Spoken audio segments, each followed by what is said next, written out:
से मार दिया तो वो भी खत्म हो गए, वो भी खत्म हो गए। द्वापर भी खत्म हो गया, कृष्ण भी खत्म हो गए और द्वापर भी खत्म हो गया। अब तो कलयुग आ गया है। अब कलयुग आ गया तो अब आपको तो आपके किताब में लिखा है कि जब जब हो ही धर्म की हानि तब तब वो प्रभु धरती पर आता है। तो अब कलयुग में धर्म की हानि हो रही है कि नहीं? हो रही है।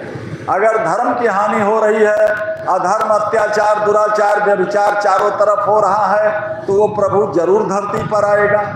और वो प्रभु धरती पर आएगा तो कैसे पहचानोगे? जब राम और कृष्ण को नहीं पहचाना तो इस समय कलयुग में कैसे उस प्रभु को पहचानोगे? इसलिए प्रेमियों, धर्म पुस्तक में आपके महात्माओं ने लिखा है। क्या लिखा है? कि यहाँ अवतार भी दो तरह का होता है। इस धरती पर अवतार दो तरह से होता है। कौन सा अवतार? एक कलंकी अवतार, दूसरे निष्कलंक अवतार।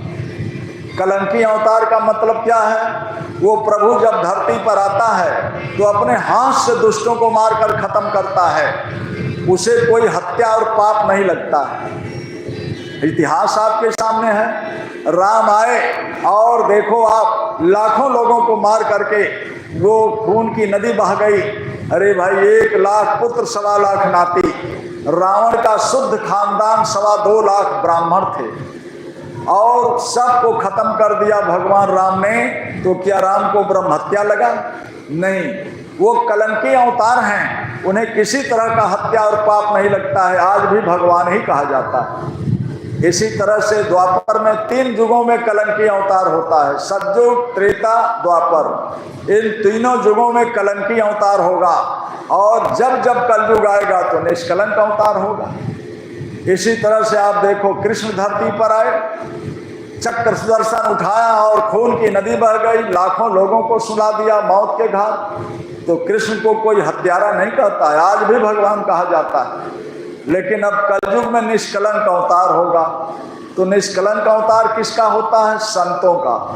संत अवतार निष्कलंक अवतार होता है। वो क्या करते हैं? किसी को मारते काटते नहीं, किसी को मारते नहीं, काटते नहीं, धोखा नहीं, बेईमानी नहीं, किसी को कोई श्राप नहीं देते हैं। प्रेमी भाइयों, वो समाज में घूम करके लोगों को उपदेश देते हैं, सत्य का उपदेश देते हैं, ज्ञान का रास्ता देते हैं, माँ बहन का पहचान कराते हैं और आपको ऐसा शुद्ध नाम दान दे करके और नामदान के द्वारा आपके यानी भजन करा करके आपकी आत्मा का मुक्ति, मोक्ष, कल्याण भी कराते हैं। ऐसे संत, इसीलिए संतों का भी अवतार 2 तरह का होता है। संत भी 2 तरह के होते हैं। 2 तरह का कैसा, कौन कौन से होते हैं? एक नित्य अवतार और दूसरे निमित्त अवतार। नित्य अवतार माने संत हमेशा धरती पर रहेंगे लेकिन आप उनको नहीं पहचान पाते। वो गुफा में रहें, कंदरा में रहें, आपके घर में रहें, आपका बालक होकर के पैदा, लेकिन आप उनको पहचान नहीं पाओगे। वो भजन करते हैं पूरे विश्व के जीवों के कल्याण के लिए।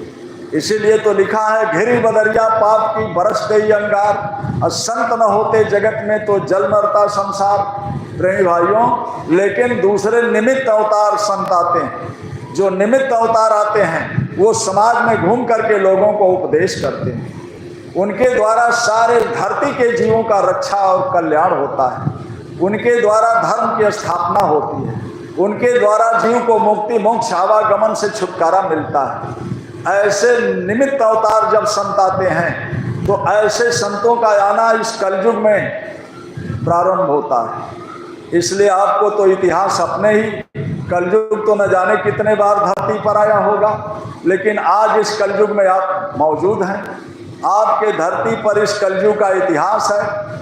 क्योंकि कलयुग को आए हुए ज़्यादा दिन नहीं हुआ, द्वापर को गए हुए ज़्यादा दिन नहीं हुआ, लगभग 5000 साढ़े 400 साल हो रहा इस धरती पर द्वापर के गए और कलयुग के आए हुए। इसके पहले तो कृष्ण भगवान थे, यहाँ पांडव थे, यहाँ महाभारत हुआ, लेकिन 5000 साढ़े 400 साल हो गया कलयुग को आए।